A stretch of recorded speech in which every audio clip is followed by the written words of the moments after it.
அஸ்ஸலாமு அலைக்கும். புதுசாக பார்க்குறவங்க ஆவூர் நம்ம சமையல் சப்ஸ்கிரைப் பண்ணி லைக் பண்ணி ஷேர் பண்ணுங்கள். பக்கத்தில் இருக்க பெல் பட்டனை கிளிக் பண்ணுங்கள். என்னோடய வீடியோ உங்களுக்கு புதுசாக நோட்டிஃபிகேஷனாக வந்து விழுகும்.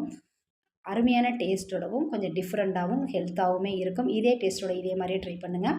ஒரு மிக்சிங் பவுலில் 3 பல்லாரி வெங்காயம் பொடிசாக கட் பண்ணி சேர்த்துட்டு பொடிசாக கட் பண்ணி வச்சுருக்க மல்லி இலைகள் பச்சை மிளகாயும் சேர்த்து ஒரு 3 ஸ்பூன் அளவுக்கு பிரெட்டை வந்து பல்ஸ் மோடு கொடுத்து அடித்து எடுத்து வச்சுருந்த பிரெட்டையும் சேர்த்துட்டு மிளகாய்த்தூள், மிளகுத்தூள், ஜீரகத்தூள், தேவைக்கேற்ற உப்பும் சேர்த்து எல்லாமே ஒன்று சேர்த்து நல்லா மிக்ஸ் பண்ணிடணும்.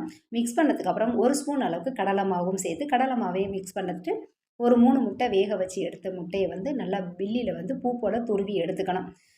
அந்த துருவி எடுத்து வச்சுருக்க முட்டையும் சேர்த்துட்டு கொஞ்சமாக மிளகாயை பல்ஸ் மோடு கொடுத்து அடித்து எடுத்து வச்சுருந்தேன். அந்த மிளகாயும் சேர்த்துட்டு எல்லாமே ஒன்று சேர்த்து நல்லா மிக்ஸ் பண்ணதுக்கப்புறம் மூடி போட்டு 1 மணி நேரத்துக்கு அப்படியே வச்சிடலாம். 1 மணி நேரத்துக்கு அப்புறம் நமக்கு எந்த ஷேப்பில் வேணுமோ அந்த மாதிரி நம்ம ரெடி பண்ணிக்கலாம். நான் பால் மாதிரி தான் பார்த்திங்கன்னா நல்லா ரவுண்டாக வந்து நான் எடுத்துக்கிட்டேன். இதிலே கொஞ்சமாக ப்ரெட்டை வந்து பல்ஸ் மோடு கொடுத்து அடித்து எடுத்து வச்சுருந்த ப்ரெட்லேயே பார்த்திங்கன்னா கொஞ்சமாக வந்து நம்ம எடுத்து வச்சுருக்க இந்த உருண்டையை நல்லா மிக்ஸ் பண்ணிக்கணும். மிக்ஸ் பண்ணதுக்கப்புறம் கடாயில் ஆயிலும் சேர்த்துட்டு ஆயில் நல்லா சூடானதுக்கப்புறம் நம்ம எடுத்து வச்சுருக்க உருண்டையை நம்ம போட்டு பொறுமையாக வேக வச்சு எடுத்தோம்னா வெளியில் நல்லா கிறிஸ்பியாகவும் உள்ள மாவு நல்லா வெந்தும் ஒரு அருமையான டேஸ்ட்டோட இந்த ரெசிபி ரெடி ஆகிடும். இதே டேஸ்ட்டுக்கு இதே மாதிரி கண்டிப்பாக நீங்களும் ட்ரை பண்ணுங்கள். ஒவ்வொரு தடவையும் ஒவ்வொரு மாதிரி நம்ம டிஃப்ரெண்ட்டாக என்னோடய சேனலில் நான் வந்து வீடியோ கொடுத்துக்கிட்டு இருக்கேன்.